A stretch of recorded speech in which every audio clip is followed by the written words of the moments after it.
Oh, right. Hey, everybody. How's it going? My name is Sir Jeffers, as you know. Welcome to Banished. A very, very fine game made by the people out of, Shining Rock Studios, I think what it was called. I'll double check and let you know in the description below. But, I remember I started this segment a long time ago and I never really got onto it, but this is basically where I'm going to go in, this isn't my series or one time. This is my first look games. Even though this game's been out for a little while now, I just wanted to kind of touch on it and talk about it and hopefully get this series back up and running. So what is Banished? Banished is a citizen management survival kind of game. You start off with this group of people. I'm on average setting, so I start off with a handful. I think it's 15 people, and some supplies, a little bit of food, some coats, and some tools. And a barn and some extra supplies. Your goal is to survive, and not only survive, but to thrive. In the professions window, it allows you to, or at any other time when you're building something, allows you to designate not exactly what civilian does what, but kind of say, hey, I need builders. So you click the button that pops up, or you just select it in this big menu that pops up, and it'll say, oh, okay, well, we'll pick two random people that don't have other jobs, and we will make them workers for you, or farmers, or anything else. And it's kind of like how you assign jobs to people, and I'll just pick some at random, nothing major. So to survive in a wasteland like this, you're going to need to plant. It's not a wasteland, it's actually very beautiful. You're going to need food. And to get food, you have to start making farms, catch fish, cattle, not catch cattle, but, wrangle cattle, and so on. So what exactly, where's the hardness? I seem to be getting along just fine. Well, this game can be definitely, how do I explain this? It can be very unforgiving because random events will happen to you. You could get sickness and disease ravaging animals and crops and everything else, like plague and everything. So to get around this, what we need is we started making other buildings. So you need herbalists to go out and collect herbs for medicine. You need a different variety of food. That way, if you eat corn all your life, you're going to get sick eventually, especially of corn. Which here in Ohio, everything's on a cob, so, that's something extra for you. I'm sick of corn. Help me. Anyway, so you want to kind of make sure that if you can, kind of bring up a variety of things. You can hunt for deer by building a hunter's cabin, and you can do a gatherer to gather regular berries and nuts and roots and whatnot, which could be used for spices and just eating in general. Now, how does your population grow? Well, the population grows by when you place houses down, obviously, and people live in those houses so they aren't exposed to the elements, they work better, and they grow. Whenever a child is 10 years old, they can be moved into a new house, and if you build a new one, they'll automatically move in there, and then eventually they will have a child with another person if they move in, as long as they are of the opposite sex. Now, this is both good and bad, because you can't control whether your population growth is going up and up and up, or you can freeze it. There is no freezing it. So it's kind of really tricky to keep people in jobs and everything else. So yeah, it's strange. It's hard. It's weird, but yeah. Anyway, so what's next about this game that makes it really interesting? Well, they haven't really updated it much since I don't know how long this version's actually been out, but there's a whole lot more to it than just, build a farm, have people work at the farm.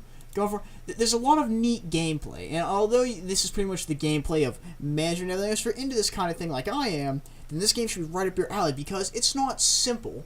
You have to worry about a lot of things. Again, you have to worry about having enough food, too much food, too many resources, not enough resources. Do I have a variety of food? Do I have enough medicine? Do I have enough storage space? Because if you don't have storage space, people will mine a rock, and they're like, oh, I can't carry this, and they'll leave it there. And they have to go get it. Which traveling gets a bit easier when you build roads and everything as you can, which make the travel time a bit faster, but, it's still a pain. So yeah. Now, this game also has a few extra features as well. Some that I couldn't actually highlight directly in this episode, like the building of, instead of barns to store your stuff, markets where everybody will gather for everything from food to tools to medicine and everything else. And it holds a lot of items, a lot more items compared to that of a barn. So it's very nice indeed. You still want barns to kind of make hubs for people in the area to put stuff in and drop stuff off in case any of them fill up. And to kind of set up a new-ish settlement that's not too far away. Because this whole game is about expanding and eventually conquering the wilderness.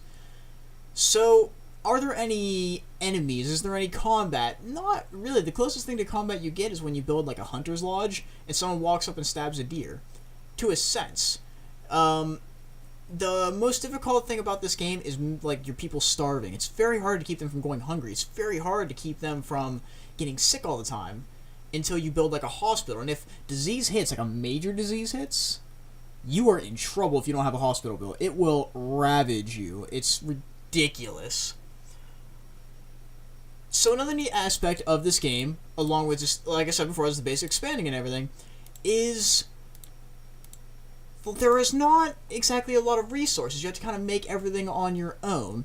So out of wood, iron, and some coal, which coal I could not procure during this time I was playing it, you can make, instead of iron tools from iron and wood, you can make steel with coal, iron, and wood.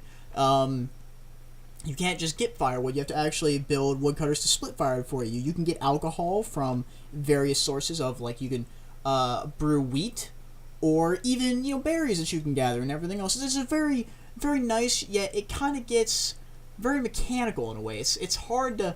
There's no way of having an absolute perfect town that'll sustain itself. It's very hard, because there's always something you gotta do. Build another quarry for stone, send people out for foraging, stuff like that. Now, how do you get more stuff? Oh, I started in an area where I have just wheat, and I have, like, cherries... And that's it. That's my food source, wheat and cherries. What do I do? Well, you would build a trade post. Now, trade posts are very, very helpful. What the trade posts are going to do is that there's going to be a traveler that comes by every once in a while. And this traveler is going to trace with you. There's a few of them. And some are like a grocery merchant. They just have a bunch of random, like, oh, here's berries, corn, potatoes, stuff like that. While others are like, hey, I've got these chickens for sale. And you always have to buy 2 of those cattle that come in, whether it is cows or chickens or everything else, so that when you build a pasture, they mate. It's very, very important. So, once all that is set up, you can start getting different seeds, you can start getting animals, you can start getting various, like orchard seeds, which I know seeds and orchard seeds are different, but there's different stuff you can grow, and eventually you just grow this big collection of food, and you just have all the variety in the world, so people never have to worry, and they are max happiness. The weather in this game, there is a weather cycle, and it is also really beautiful. Like the winter and everything, like the leaves will change color in the fall, and then when the winter hits, it will actually, it'll show snow and everything. You can't grow in the winter. Cabbage lasts long in the winter. Corn gets just destroyed in the winter. There's a lot of in-depth stuff that you have to know if you're going to survive in this place. The longest I've survived is I've had a huge, ridiculously large town of just, what was it? I just gave up playing. It was like 32 years, I think. It was absolutely huge. I mean, it was ridiculous. I've never seen anything else go so massive. But that's pretty much it. Now, one final thing I wanted to touch on. I keep mentioning now the health of everybody and everybody needing food and firewood to keep warm and everything. Well, a couple things I wanted to mention was that you see there's houses all around that people live in, and they're made out of wood. You can build wood and stone houses. Stone houses are better, they retain heat, but they're a lot more expensive. Instead of just a little bit of wood and a little bit of stone, it's a little bit of wood and a lot of stone and some iron. So they're kind of an investment to make, but near the mid to late game, you always have a ton of it, so it's a good idea to have. Other things like you can do is you can build a town hall, and it'll show you, oh, I'm generating 200 stone every year, which is weak, by the way, that's low, but I'm only using 80 a year.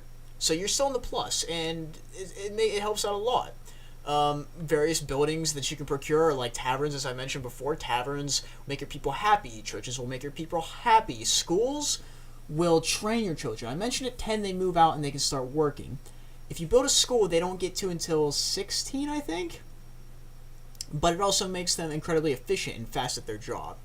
And that's just another kind of the more mechanical parts of the game that you can do that aren't exactly necessary, but are incredibly helpful. This is completely Steam community, by the way, that you can get various mods on that are really fun. Some make the game real easy, some make the game even harder, and some just kind of make the game a little more balanced. I'm actually using one on here where I was in such a pickle with stone. I actually got one to where instead of producing like 2 stone for 1 rock, I was getting like 4. So I increased how much stone I was getting just for the sake of doing this. But you don't have to do that. You can do whatever you want. But as your town grows, you'll see various populations rise. You'll see nomads coming to town looking for refuge. You'll see more disease, which is kind of bad, but and stuff like that. You can upgrade your roads later as well to make people travel faster. This game is all about building up a town, surviving, and making things efficient as possible so you can live. You need to get a settlement out there, but you're packed full of land. Build a bridge over a large body of water. This game is what you make it to be. What your city is what you make of it. If you make a city with no farms and just trees, you're going to be poor and you're going to be dead. If you make a city like I have, with enough farms and buildings and just enough population to go around, then hell yeah, you got yourself like the perfect setup to live and survive a long time. It's incredible. Now, the last couple buildings I wanted to talk about were the things like the quarry and the cemetery and the quarry, cemetery, and what was the other one? Oh, the town hall. I already talked about the town hall. Quarry, cemetery, and I should have mentioned the leather workers. So, along with getting cattle, if you get sheep, after you get so much cattle in a pen, you can choose whether to have them, like, if you can only have a pen, like the largest pen, you can have maybe 12 cows. So if you get 13 cows, you instantly butcher one, you get leather and meat. If you get sheep, you get wool and meat, which wool you can use to make jackets and everything, really warm wool jackets. If you mix them with leather, which you get from killing deer and cow, then you start getting leather jackets, which are good for the winter. Not great for the winter, but they're really good, and so on and so forth. This game is all about getting bigger and better and producing what you can. Getting out there, surviving, living. It's like I said, it's what you make of it. Do you want a town where people are super happy and drunk all the time and praying to God and everything else? Then you have that town right there. If you want your town to suffer and make it really hard, make it hard, but make it worthwhile. But that's Banished, guys. A brilliant game. The people behind this game could not have done a better job with it. Well, scratch that. They really could have. There's only a few things I can't really stand right now, is that there's still only so little to do. I'd like maybe a bit more to go on. I mean, I've had the game on fast forward this whole time because there's a time setting, and I haven't really seen a whole lot of disasters. Maybe eventually we can raise a small garrison of soldiers to fend off attacks. Like maybe a barbarian or something comes in and we have to start worry about that. And that would give builders more use and everything. Maybe we could, see other travelers, other nomads and everything else, people that offer select goods. Maybe unlock new crafting recipes, a new merchant system. There's always stuff that could be improved and stuff that others would like to see, but as the game stands now, it is absolutely fantastic. Now, how much does this game cost is the real question for those of you that have stuck around so far and wanted to buy it. Well, it's disappointing, honestly. Although it's a fun game and it brings hours of enjoyment, if you know what you're doing like I do, you only get so long out of it. So, the game is $20 on Steam. A little steep for my taste for a game like this. I would pay $15. I would pay $15, but that's probably the highest I would go. But nonetheless, it's still a great game. $20 is a step up, and it's very difficult for me to want to. I bought it when it was on sale, actually, but, I think it's worth it. I think it definitely is worth $15 at least, and it's on sale currently as this video goes out. It is on sale, so you can even pick it up then if you'd like. I'll leave a link in the description below. But, thank you guys so much for watching. I hope this video wasn't informative for you. I hope it was incredibly helpful and, makes you possibly want to even buy this game. Again, I think it's great. Everybody has their own opinion. I love it. I've played a lot of it, and it's just one of those games that I just go back to whenever I need a time killer. But as I said, guys, thank you very much for watching. It's been a lot of fun. I kind of enjoy doing this. I'm starting to get the hang of everything a bit more, and I hope to do more in the future. So is there a game out there that you would like to see me review? Let me know in the comments below. So thank you guys for watching. Like it if you enjoy, subscribe for more if you want, and don't forget to be good to the child out there, guys. Bye-bye!